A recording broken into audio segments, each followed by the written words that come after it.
So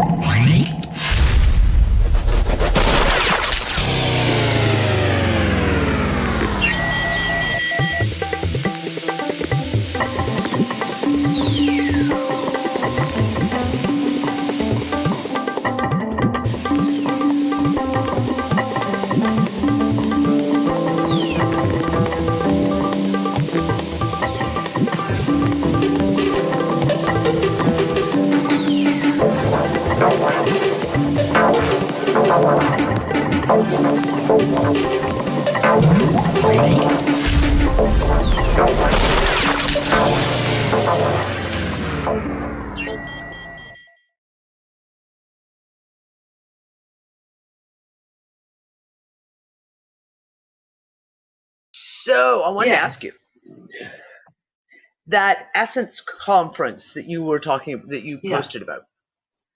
So what is that? It's the British. You see, the British were the first to form an Essence Makers Association because Dr. Batch, who made the Batch flowers, he was Welsh actually, but they called him British. So against his wishes. Exactly. So they've had a group. I mean, some of them are ancient, like these really old. It's interesting. Some of them have very pure old energy. And they're dowsers and essence makers and very esoteric kind of characters. So it's a meeting of all the UK essence producers mostly, some therapists, but a lot of them would be making their own essences. It's quite a low-key thing these days.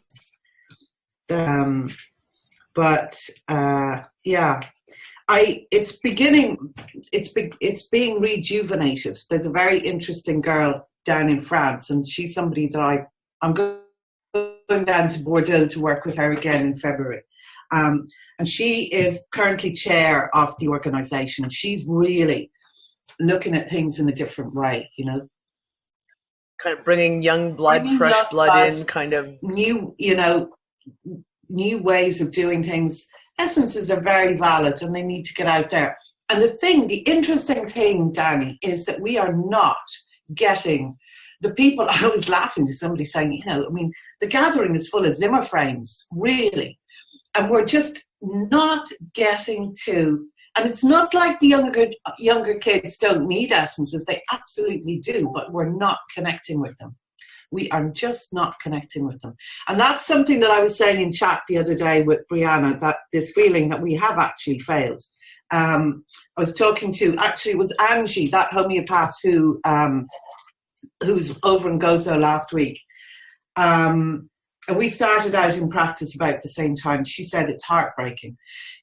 Our age group, my age group, your age group, would have brought, were far more connected. She said she's hardly seeing any young people now. The young mothers are only coming in as a last resort. Unlike when we started out in practice, we had streams of young mothers coming in with their kids. The programming has got to them, Dani. It seriously has got to them. Well, so you made that comment, and I never got a chance to go back to it, and I read it on the fly. Yeah. I have spoken to, over the years, many, many people. And I spoke to a guy, he was quite old. Like, he was well into his 80s. This would have been, I don't know, 2013, 14, somewhere around there. And he used to listen to all the shows. And he made a comment to me that was really, and it got my attention. It's one of those ones where it stays, like it's always, since then it's always stayed. And he said, we're talking about, this is well before we're talking about waves and the time loops and all the rest of it. And he said, basically, you have to understand that whatever has happened, this event, if you want to call it that, has been stopped many times. He says, it should have happened in the 60s. Yeah. That's what the 60s was all about. That whole, your Woodstock, that love and peace and the hippie movement was the like the movement to do that. And he says, and then of course it got co-opted, and you got all the heavy drugs, and everything else was completely co-opted. And then he said it was supposed to happen again, and he gave me a date, and I can't remember now what the date was, and it wasn't really significant to me at the time. But I want to say it was around the early mid, say 83, 84. Right. 83, I want to say like 84. And he gave me a date. And he says it was supposed to have happened then. And there was an event. There was something astrological. Right. That was going to happen. And I remember because he said it, and I had a really bizarre thing that happened to me. It's one of the first, now looking back, it's one of the very first experiences that I had that was unexplainable and had a massive impact on me at the moment and always since after. And I was either 15 or 16. We were out camping with my family, and we used to always go for 2 weeks every summer to the same place on just off Georgian Bay on Lake Huron. And it was a massive campground type place, like out really beautifully done. But there was a little town called Grand Bend, and Grand Bend was one of those towns that during the winter had a population of 100, and then the summer came and it sure blew up.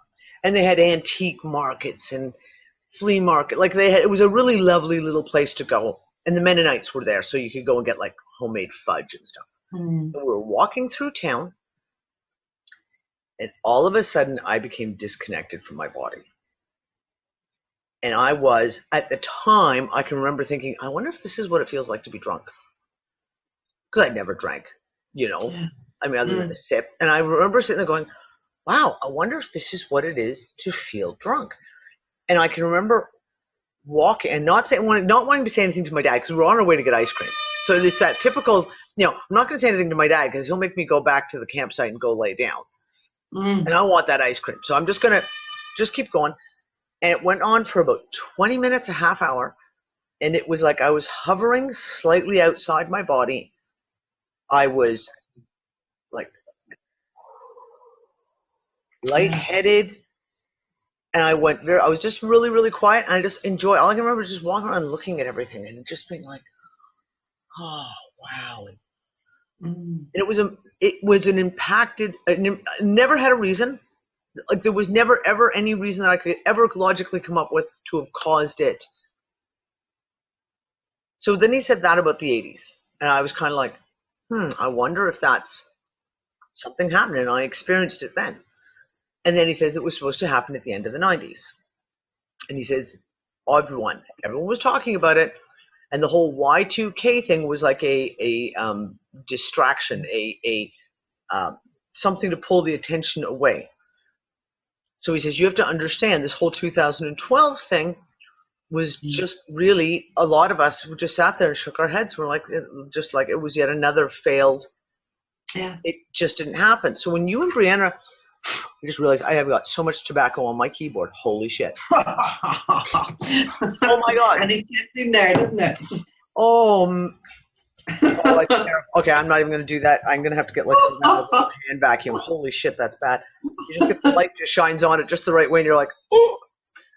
And when you and Brianna were talking about it, I was like, okay, well, for example, let's say it was supposed to happen in the 60s. The 60s is the time I was born. Yeah. You were born what? 50? I was born in 57. 57? So putting, like, kind of, if you talk about planting down the you had the age of people who were already teenagers and in their early 20s and early 30s during the 60s. Yeah. You had all these young people being born, and that's the baby boomer time, right? When there's massive amount of babies being born. And then something happened. Yeah. And it's like we became the wave to prepare for like the next attempt. Exactly. And it's almost like there's a cycle, and it has to hit within a cycle. Yeah. And each time, this is the thing, and we see the things like the vaccines and all the rest of it. Mm. But there is a disconnect there. There is absolutely a disconnect there. And I keep sitting here saying, is it one of those things where it literally what this guy said that it was supposed to happen? And then it took like another cycle of, for some reason, whatever, another cycle had to go play out where they had to, like kind of batten down the hatches and build up the forces, so to speak. And it just keeps failing. Yeah. And I think about the kids in the 90s. So Gabriel was born in 1991. Yeah. And he is so disconnected. He is so fucking disconnected. He's, I mean, obviously vaccine damaged and all the rest of it. Yeah. But it's kind of like that generation in the 90s was born and they were wiped out, Dani. That was the generation I was supposed to work with. They're wiped out. That's the words. Exactly. They're fucking wiped out. And kind of taken off the playing board. Do you know what I mean? It's like sweeping the chess pieces right off the playing board, going like, well, you're not going to be able to do anything because we've just taken care of you. You're done. It's going to take those ones who were born in the early 90s are now having children. Yes. But because they're so disconnected, they're not. Yeah. They're just, it's the grannies who are trying to sort out these kids. Because the grannies are going, oh my God, don't vaccinate, breastfeed, be natural, don't, Yep. And it's really shocking. And it's, but it's clear, it's very clear that whole generation were taken out. And they were the ones, my nephews were in that generation. And Orla, I mean, they did the Steiner thing. They had no vaccines. They had organic food and all that. And they're not bad. But even they are not immune. Like, the programming gets to them. They go through their teenage years, no vaccines. They go to college. Everyone says, what? You got no vaccines? Oh, holy God. And then they start questioning the whole, oh, my God, I didn't get vaccines. Why didn't my mother vaccinate me? Yeah. And the programming is getting to them now, even if they got through the teens sort of intact. It's shocking. It's very, very shocking. So the numbers, that's why, when Brianna was saying, oh, we can do it all ourselves, my feeling is that we could have if everybody was here, but they're not here. They're just not here. And we are all exhausted. It's like our generation, my generation, your generation are actually doing more than we were supposed to. We were expecting to do energetically, because there's a whole missing piece. There's a very big chunk missing. Well, and if you look at, I use Unfuckers as a really great example. The average age in the Unfuckers group, is like 40, 50, 60. Yes. Really, and we have quite a few people in our group who are in their 70s and early 80s. Yeah. And how many young people do we have? Like, we got people like Blair. We have very few young people. Yeah.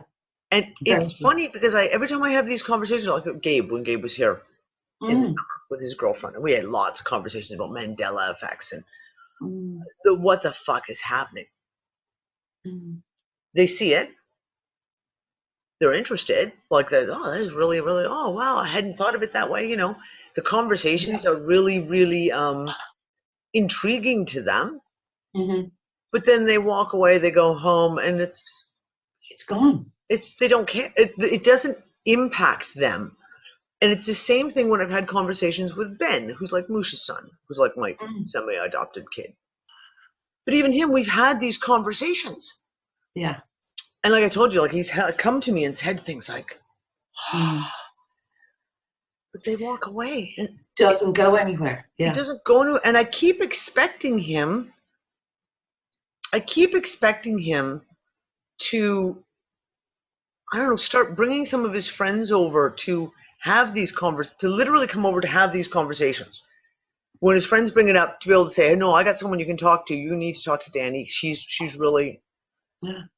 And it doesn't happen, and it's because it doesn't It's not that it doesn't impact them. They do not see the impact it has on them. They do not see themselves within it. It is an external thing. They don't equate, they don't feel the importance. They don't feel that, like, with you and I were like, holy shit, and we're, oh my God, and blah. They don't feel it at all. And I just keep scratching my head going like, how do we get this generation to see the importance, to see how vital it is that they play a role in it? It's a huge question, and that's exactly the question we have with the essences as well, and with homeopathy. How? Because these using these therapies will actually help to put people back into a place of clarity and sharpness where they can see what's going on. But you have to get them to use them. You have to, yeah, you have to. Instead of, do you know what I have seen happening, Dani, and you've probably seen it as well, is the co-opting. I know that crowd well in Bali. They've taken over, back in Bali actually. They're all these fake Hindus, because the Balinese are Buddhist Hindu, but the Balinese could give two hoots about it really. But all of the Trustafarian characters are over there doing the fake Hindu thing, and the yoga pants and the raw food. And so they've taken that. They're mostly in the 20 to 30 age group. So they're love and light and completely Eastern New Agers. I call them, they're Eastern New Agers, right? Like they've taken on all the Eastern philosophy, the Buddhism, the Hindu aspects of, like you say, the yoga pant aspects. Yeah. But it's still just New Age shit. It's still just New Age shit. That's all it is. It's taken them out completely in another direction. And I was thinking, God, where are the real kids? And I think the only chance, and I don't know if it's even true, is in the coders, in the because you look for where do they gravitate, where do they go, and the ones who are into coding. I mean, that I was very impressed with that young fellow, Andrew DeSantis. So somebody said, I don't feel anything coming from him though. Like it felt like everything with him was very relevant last year, and now it's become.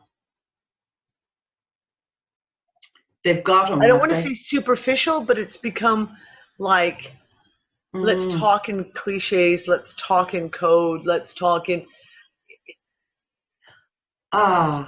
Okay.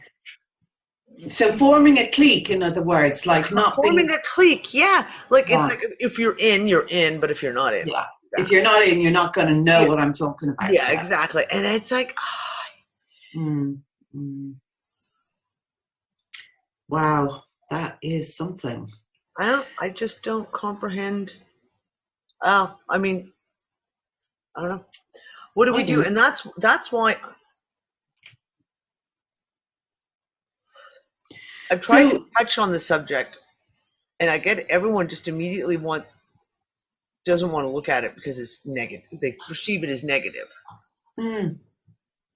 But the whole thing with this whole, and I don't just want to say savior meme because it's not just that, but that whole event savior meme, we can do it. We are the ones we've been waiting for. I feel that is a real fucking trap. More and more and more and more. I just keep feeling that that's a real fucking trap. And it was watching the end of the Matrix movie, the last one, with the architect and the Oracle, when she says, when it all it does is reset the whole fucking thing on the Matrix all over again. Just resets it. Right back to beautiful, all pretty. Yeah. Those that want to be free, will you let them be free? Of course. And he's like, yeah, we'll let them out. But let them out into what? Let them out into what? What are they being let out into? Like what? Because all they've done is just reset the Matrix again. And that smacks to me of like a profound piece of truth that we can keep saying we are the ones, and we can keep saying that it's all up to us, etc. But I kind of have this big feeling that while we're battling away, that we're not winning. And I don't Exactly. mean that negatively. I try to not say that because I don't want to sound like a pessimist, and I don't want to sound. I know. But the problem is that it's like. Yeah, exactly. Exactly. And it's so difficult to articulate this without getting drawn, one side or the other. Because what I feel, I said something the other day, I've been so paranoid about any connection with anything from outside of here in case it's the dark side, the alien Yep. bloody, bloody, bloodies. And I was out there the other day and some voice spoke to me and said, I wish you'd listen.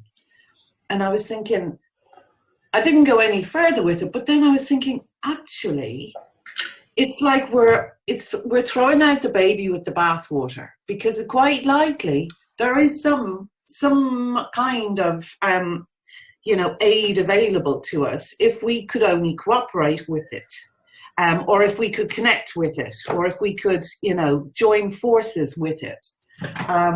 But we've become so paranoid. I mean, that's the other thing. Like in our movement, I suppose you could say, so paranoid about anything, any connection with anything outside of here. We've almost closed that door. Well, some of No, I hear you, and this is my, because I did it the other night. I went to bed 2 nights ago, and I laid down in bed, and it was a real weird night. You could feel like it was just really weird. And as soon as I laid down, there was something there. There was something, and I was just like, you know what? I'm just gonna fucking shield the shit out of myself. I don't need this outside interference. And I fucking built layers on layers of shields on myself, and then I shielded the house and the whole thing. But yeah, like then you sit there and go, but what if someone, something, whatever, is trying to come in and bring you the thoughts?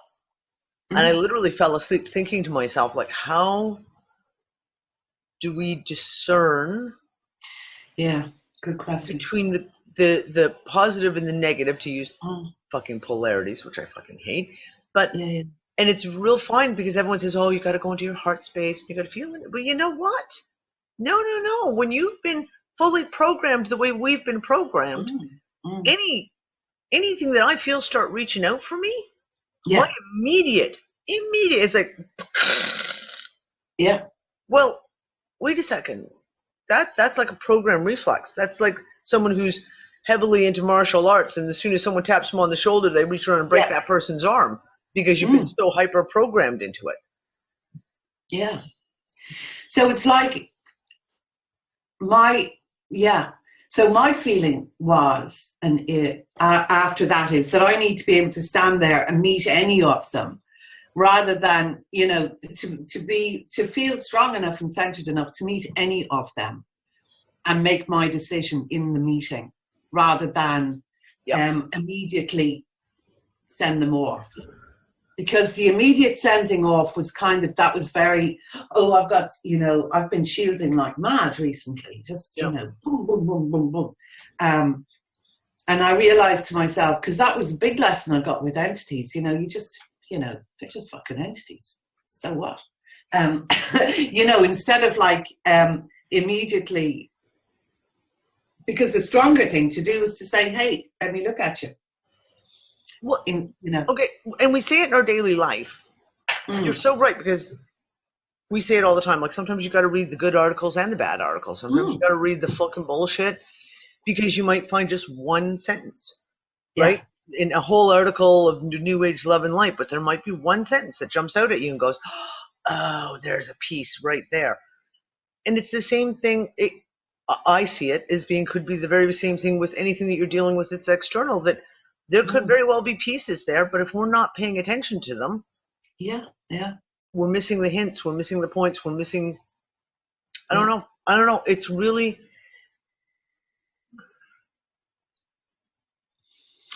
Yep, I totally, this is, and it's so interesting, Dani, because it's another one of those things that's so difficult to bring up, so difficult to discuss, um, because people go into reaction. We have to look at everything. There's an awful lot of throwing the baby out with the bathwater that goes along, you know, and absolutely, for sure, it's been building in me this notion that we are tired. We are tired. There is no doubt. This generation, there is a missing pillar of a generation who should be in their majority by now. Children, and in our cases, even our ages, even grandchildren who were there to pick up some of the slack. Yeah. And help us. And they're not. They're not.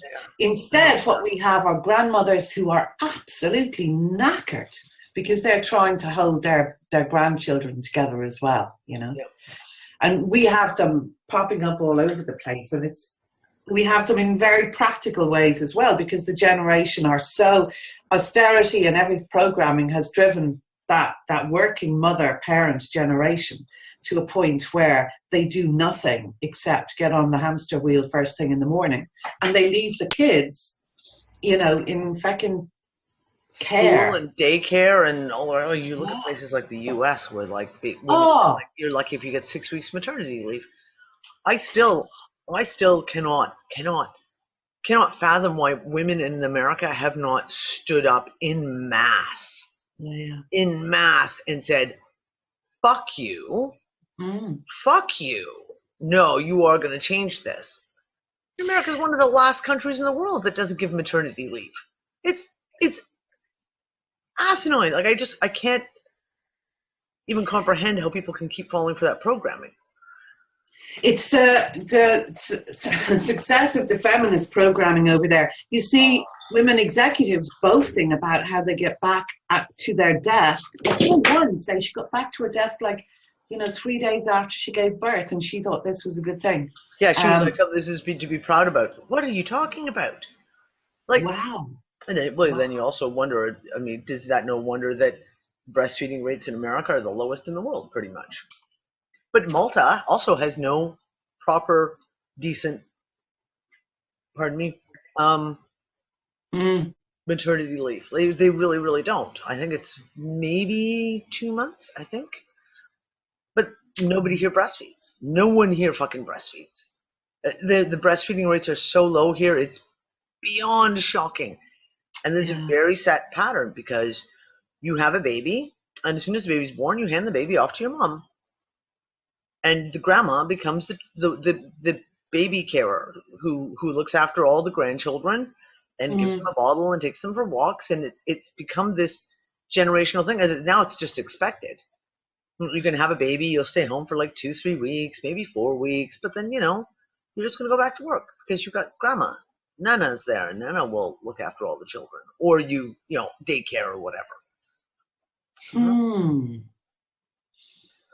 Wow. I can't comprehend it. I just. Yeah. So we're not making progress in terms of, the disconnection that happens to the kids from a very early age with day one vaccines, with formula feeding, with no contact, with children being brought up in industrial daycare centres. So the programming is actually, instead of loosening, easing, it's actually getting worse and worse. It's tightening. Yeah, it's shocking. Oh my God. Oh my God. And then you see the bright ones, just turned off completely, dimmed. The light goes out, as they say, just goes out. So we could do with a little. How do we reignite this younger generation? Because that's all I can call it, is reignite them. How do we reignite them? How do we get them? Besides the fact of you can pull them out of school and you can get them start using essences and homeopathics and essential oils and things like this to start rebuilding their health and clean out some of the toxicity and get it out of them. But how do we actually reignite the spark? Because the spark has gone out. Yeah, it is. And it's a really good question. I just don't know, Dani. I just don't know. I don't know. There's a Sudbury school started here in Ireland, and I'd be very interested to see what those kids are like now. They've all been taken out of mainstream and put in. Do you know the Sudbury schools? I don't know the Sudbury schools. What are those? Yeah, the Sudbury schools are the best, the closest thing to unschooling that you can get actually going to some other building. It's totally child-led, and there are adult facilitators around. So a child is totally allowed to do whatever they want to do, whenever they want to do it. There's a story about one child who spent like most of his first year. This was one of the early Sudbury schools, and he just went fishing every single day. And because it was kind of experimental, the adults were going, oh my God, what's going to happen? He just goes fishing every single day. It turned out that he was developing some amazing thing in his head that he put together after his 1 year of fishing or whatever. So those kids are the closest I can think. I mean, the Steiners are programmed with the Steiner stuff. You know, well, that's the problem. Most of the alternative schools that I see have a program. Oh, they have. And all the best intentions in the world. All the best intentions of the world. But anytime a person goes in and says, this is what I think children need, as an adult, it's putting that adult's programming and their concepts and their journey and their preconceived notions and their perceptions on a generation that they may not be in touch with. Yeah. So the kids who are, I mean, it'd be very interesting to see that the vaccination thing has gotten so bad in America that it is making parents take kids out of school, but you know, it's like not for the right reasons. No. Not for the right reasons. So they're parents who are not doing this from an ethos. They're doing it because, okay, you know, everybody's gone autistic, so I don't want my child in that, you know, in that bundle. But they're taking them out and probably signing them up to some kind of online education, which is just the same program. And I was just going to say, because of course I'm part of the World School group. And I've gone to the point where I don't hang out there very much anymore. Yeah. Because it frustrates me. Here's all these people who see one piece, one aspect. So, for example, they see the aspect that traveling the world with their children, or living abroad, and even that comes with a lot of political agenda. But traveling the world with their children is a brilliant educational experience for their children. And then they come in and it's like, so who's got a really good online curriculum? Because I need my child to be sitting down doing online curriculum for 4 hours a day. And I'm just like, you've lost the point. You don't see the point. And you get other people who, like I said, the only reason they're leaving America is because of politics, right? Like, oh, I can't deal with Trump, so I'm just going to leave and I'm going to go live in Guatemala, or I'm going to go live in Mexico. But again, they're not doing it for the reasons of the education system is so fucked that I need to get my child out of it. No, they're doing it for like just these little, you know, which is okay, great. It's a first step, and hopefully you see that they learn on their journey and start to realize. But a lot of them don't. A lot of them, it's just, I watch them and they go in and it's like, we're going to go travel the world with our kids because my husband and I work online, so we have the ability to do that. But the kids are just completely indoctrinated into these online education courses. Yep. Where, okay, granted, they don't have the peer pressure aspect. They don't have those negative aspects. But they still have the same educational curriculum. And one mother, again, saying like, oh, well, I'm doing this one because this is a really good one because it teaches Common Core. And I'm literally like, oh my God, this is the number one reason why you would never ever want to use this. Do you understand what Common Core is? And shut up, delete the whole sentence. Just delete it all and just scroll on by, because no, they're not aware. They're not remotely aware, and they won't listen. No, not at all. It's terrifying. The notion of not educating your child terrifies most parents. It's dreadful. I mean, I come across parents who absolutely, obviously, the child's problem has to do with school. Completely has to do with school. And you suggest to them taking the child out of school. And they go, ooh, they'd rather the child be medicated and stay in school. Yep. It's been firmly entrenched and indoctrinated into people, and you can't. Yeah. It's shocking. I just keep trying to figure out, like I say, what can we do to reignite the spark? Yeah.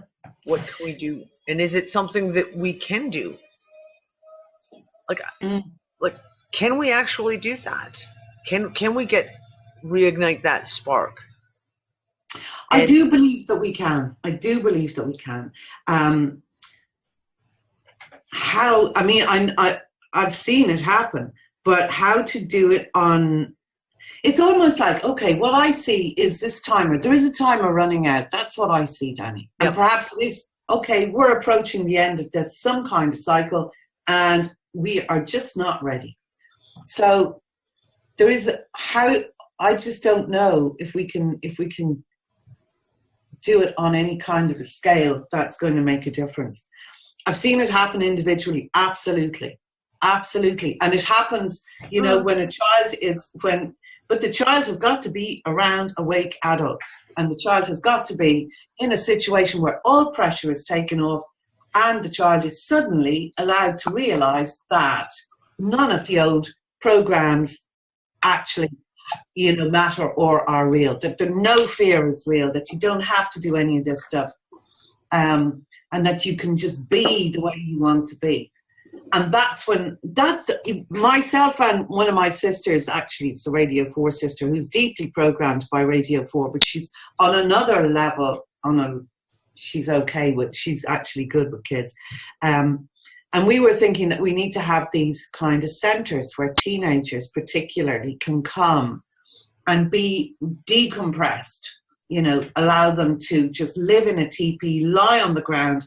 1 week of lying on the ground resets your electrical system. So you need to have this digital detox, reset the electrical system, actually get them making their own fire and shelter. It's like you've got to wipe everything out and go right back to survival mode in the woods. Okay, fire, shelter, cook. And just start to rebuild the tools. Okay, I can survive here. I can, I can do this. I can do this. But time-wise, I don't know. I just do not know. It feels like we are exhausted. We are, Dani. So right. The exhaustion levels are so high. Yeah. That. Like even getting it together to make, to bring things in. Like we were talking about, that show the other night was so uplifting on Wednesday night. It was brilliant. It was fantastic and so energizing. But the fact is that most of us actually, we go into these, wow, great surges, and then you just fall back into the, holy shit, I think I'm too tired to make anything happen. Yeah, absolutely. I mean, no. I hear you. I've had no energy this week. After, the beginning of the week was okay, but this last couple of days, I mean, yesterday and today so far, I've just had no energy. And it's like I was sitting there last night going, cook dinner. Yeah. And Nick made hamburgers, so he actually made the hamburgers and everything. So that was one thing I didn't have to deal with. But it was like, okay, I'll go cut up the broccoli. Yeah. I'll go cut up the potatoes. No, I'll just make baked potatoes because then all I have to do is stab them and throw them in the oven, right? Oh yeah, exactly. And you drop something and you think, will I pick it up or not? Yeah, exactly. Literally, I'm peeling carrot sticks last night. And every so often you get every 10th one goes flinging off, and I'm like, that's okay, the dogs will get it. I just kept going. It's like one of the dogs will find that carrot peel somewhere on the kitchen floor and they'll eat it. So funny. Yep, I totally get it. And it's not about laziness. No, it's not. It's It's about exhausting. literally, I have caught myself thinking, do I have the energy to bend over and pick that up? Yes. Do I have, literally, or just literally the thought floods through your mind of like, oh, if I pick that, okay, I guess I'll pick it up. Like, but I, I literally was sewing the other day, and I'd had the machine going, and I had a problem with my bobbin, so you end up having to rip stitches out, and you had to redo stuff. And there were piles of thread on the floor underneath mine, and I literally looked at it at the end of the night and knew that someone's going to come walking through here with their socks on, traipse that thread right through the whole house. I'll find it in their beds, I'll find it in the bathroom, etc. And I just walked away and left it there. Yes. Even though I knew, and literally the next night I laughed at myself because the next night I'm putting Kale to bed and I flip up his sheets and sure enough, there's a little tangle of black thread on the bottom of his bed from his socks. I'm like, oh, that's so funny. Exactly. Yeah, it's like, God, I don't know, Dani. So yeah, to get right back to this loop of, you know, we do it all ourselves, we do it all ourselves, we do it all ourselves. We are so far back into a cave at this point. You know, like, I do think that we could be cutting off something that we actually need, you know? Yeah, we got to at least I'd be open to the notion that there, you know, that there is something that we could connect with. And that we because I think that is a real danger. There is a real absolute danger of people labeling everything as bad, negative, evil, especially evil. Yeah. And I don't believe that everything is an absolute that way. And we have, but yet I find myself falling, like you said, find yourself falling into that trap of reacting. The moment you feel something, hear something, you react and you immediately poof, shields up, close the door. I don't know. I don't know. And there's so much extremism right now. So much that it's become very, very difficult, A, to have a conversation. And really, like, let's throw all these things on the table. And B, to be able to, even within ourselves, block it out, get rid of this whatever the programming is, etc., to actually open ourselves to what could be coming in, or what, I don't know. It's really, really tough. That's all I know. Confusing. It's very confusing. Yeah, it is. But I am going to, and I suppose if I do it during the daytime, it'd be less scary, because I hate, and you know me, I mean, I can't even watch a scary movie because it repeats. But if I do that, you know, if I open that connection during the day, it's more likely to be okay. Because I know if I'm lying asleep and I see something coming, it's like, fuck off. Instantly. No, and like I said, I've been the same way, especially for the last few weeks, very much the same way. I've just retreating into my armored cave at night and just doing everything, you know. I don't know. I haven't been able to the last little while, last few months, really been able to go out, feel out. I get flashes and little bits and pieces, and it's like I literally, even if it's during the day, if I'm sitting there, half the time I see something, it's really quick, and then it's like I get knocked out. I'm just literally knocked out, and I can be wide awake, go sit down, start getting visuals come out, and then I'm fucking gone. And you come back and you're like, okay, how much time has just lapsed? How do I keep track of? How do I force myself to keep track of what I'm seeing, feeling, experiencing? I can't come up with an answer for that because nothing seems to work right now. So I don't know. Maybe we're not supposed to know. You see, Dani, that's the other thing, is that there's a security issue. Certainly, I'll just Rachel, I'm on another call. I'll ring you back. Bye. There is a security issue, I think, that, you know, that was, somebody said that to me once, because I had a whole episode with weird essences coming in, and other people on the planet knew about them, and they only told me they were coming in the morning that they came in. They said, we didn't want you to be thinking about it consciously, because that attracts attention.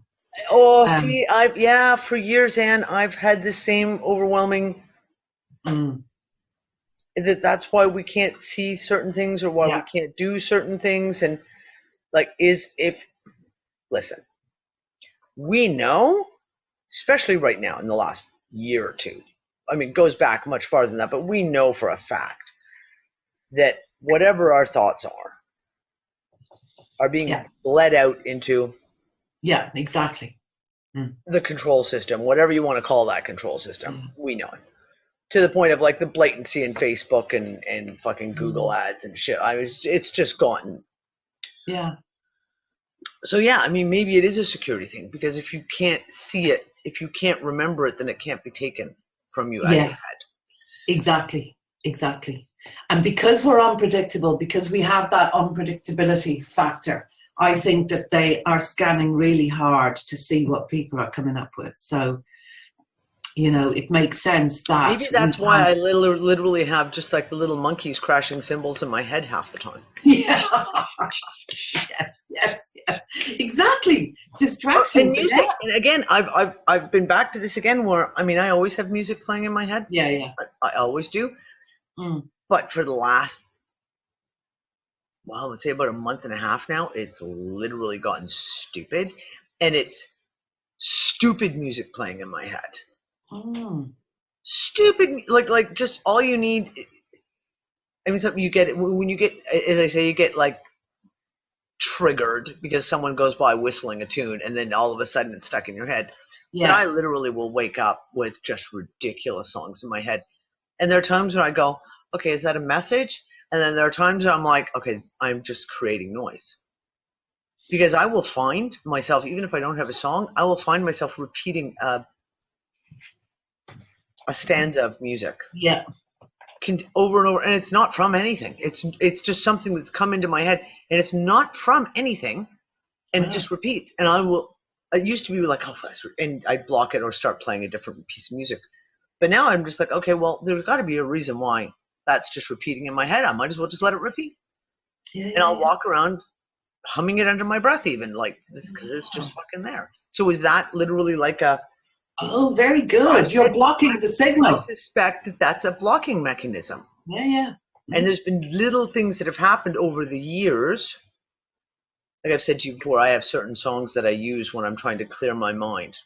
Pieces of music that I will allow to play, because I know the music so well. I can concentrate on hearing every note, every instrument, etc. And it gives me an ability to kind of focus my mind, set it going, and then go. I can step away from it and leave it running while I go in and go look. And there have been times where I have been dealing with things. So, for example, one of them was with one of the things with Lulu. Oh, yeah. And it was all about the dreams and remembering dreams and things. And it was really late at night, the call, and I was like, okay, look, guys, I have to go to bed, like it's 2:00 in the morning.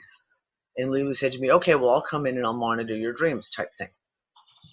And I went and I laid down in bed, and I kind of put it out there. I was like, okay, Lulu, are you there? And I got a yes. And then before I could even, I was like, okay, I do not consent to any, and I started listing my usual, like, it's under my terms, it's under, and immediately,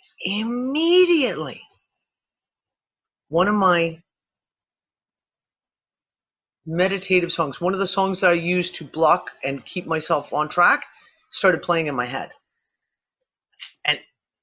I hadn't used that particular piece of music in many, many months.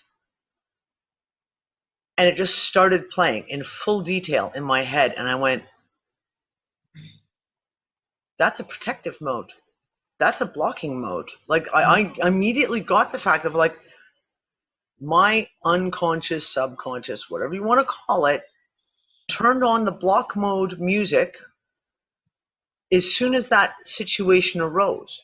And I sat back and went, okay, wait, that's interesting. Because I trust me. I trust my internal reaction more than I trust anything external. So I was like, okay, my internal was immediately to start putting up that block. So yeah, maybe it is just, I mean, maybe it does come down to the fact that it's just purely a security issue, and that's why we can't know what we're doing. Yeah, yeah. I feel that. I do. Which is really annoying too. It's highly okay, I mean, I've literally had tantrums at myself.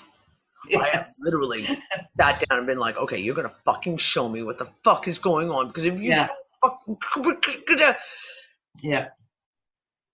and almost always any of those situations, I will get a flash, I'll get a face, I'll get a room, I'll get a something, and then it's like someone just switches the off switch and I'm gone. Yeah. Interesting. Yeah. God. Which just comes back right around to this whole thing of, is it some kind of a cycle? Yeah. That there's like, it's almost like a loop, and there's an opening in the loop. Yeah.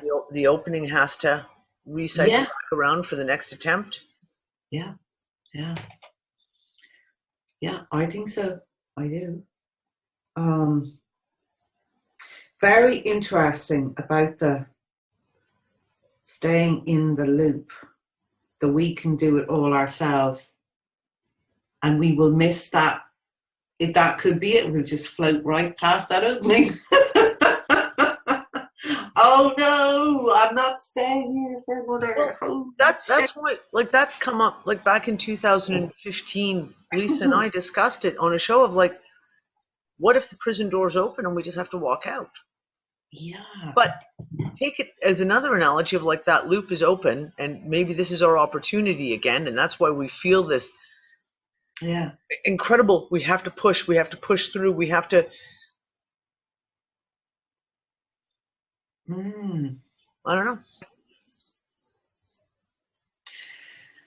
don't know. I don't know. But I'm fucking tired of these loops. That's all I have to say. Fucking tired of loops. Yeah. We've got new stuff to do. Definitely. Yes.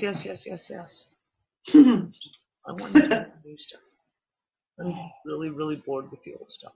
The fact that all my attention is going into costume making should really say a lot, because literally I don't want to do anything except make, and I'm down to, like, the costumes are all made, but I'm still continuously adding another piece and designing another piece, because it's like, okay, well, at least it's fun.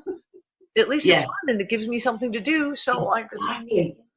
Yeah, that's it. It's, it's been heavy and long and serious for so long. Like we were saying the other day, we don't have enough fun as unfuckers. We tend not to. We tend to, read all this stuff and go, holy shit, look at that. Well, you know what? I started reading again. I have not read a novel in years. And in the last month, I've started picking up, because I've got a bunch of my old books here. Books that I've had for 20 years. And I've just started reading again. Things that I've read lots. Things that I've read multiple times. So I don't have to concentrate on it. I don't want to read anything really new at the moment, because I don't want to have to, like, put all my attention. And every night before bed, even show night, so fucking Wednesday night after the show, I was read till 3 o'clock in the morning. Wow. I couldn't sleep. But just pick it up, lay in bed with my light, and just read a book. Yeah. And it's been a real enjoyment. Like, it's been just like, kind of like, I'm just going to go. I'm not going to sit here and do this or watch TV no, I'm just going to go, and I'm just going to go read my book. So, yeah. That's funny. I started doing that too. Really? Because this house is full of books. It's absolutely, my God, whoever lived here, the kids, the boys who lived here had just tons and tons of books. And also there's a really good reading light over my bed, which I didn't have before. So my glasses, and I hate reading foot bed, I used to lie on my side and read. I can't do that anymore. No, because So you end up drilling your glasses into the side of your head. Yeah. Yeah, but rediscovering the joys of sitting up, in bed with a book, reading. Yep, Wow. I grabbed a spare pillow, so now I've got like a pile of pillows in the bed, and I've got a little horrible old lamp that literally is one of those ones that's made to look like a fake candle. Oh, yeah. And it's like this, and I've got a hook, like a metal hook in the wall that was to hold the curtain back, and I literally plugged it in and wrapped the cord around the hook, so it just hangs there. So and it's great, so I can reach through the mosquito netting, use it inside the mosquito net, I can just click it on and off, and I don't have to move. So I get to bed at night, and you kind of clear out any mosquitoes and flies, make sure everything's all clear, close the mosquito netting, turn off the main light, turn on that light, and when I'm ready to go to sleep, I just go click, take my glasses and my book off, chuck them on the table, and just go to sleep. Perfect. Yeah, perfect. Huh. Small, whatchamacallit, small joys, small wonders. I have to keep myself creating right now. I have to just do little things. It's fine. I've got to find the joy thing that, like you said, and it's like I said, so costuming is almost over, and I've literally been going through looking at Christmas stuff. Yeah. Like for making Christmas decorations to sell it. We were going to be doing a big, a really major Christmas fair in Malta. Wow. And the table we have is huge. So I'm like, okay, well, I'll make a pile, get the kids and I'll make a pile of Christmas decorations to go with the Gaia's Garden products and the toy, etc. And we'll do some of that too. And I'm like, yeah, because I'm going to need that. I'm going to need it anyways. I'm going to need to have something there, tangible, to keep me occupied. So that I've got something in the evenings I can sit and do something that's We've been painting the house. We've painted, it's really gas. We've painted pretty much, and it's big. I think it's probably 4,000 square meters or whatever, but it's a bungalow. So, we've painted around the outside, painted windowsills, and that's been really just like painting over this old moldy paint, and it's just like, whoa. But it's kind of, it's like physical and mental and emotional therapy. Yes. Yeah, because otherwise I think the frustration of being stagnant was getting to all of us, of just like not really seeing any forward movement. And just this awful feeling of stagnation. It's like, oh my God, how long can we take this? So getting the energy, the creative energy opens up, at least on this, this level. On this level. Yep. Yeah. Like I said, I've started working out again because it gives me almost like a meditative space just to kind of do it and just physically work my body and just kind of find a grounding point. Does that make sense? But it's more than that because it's also an energetic type of thing. I don't know.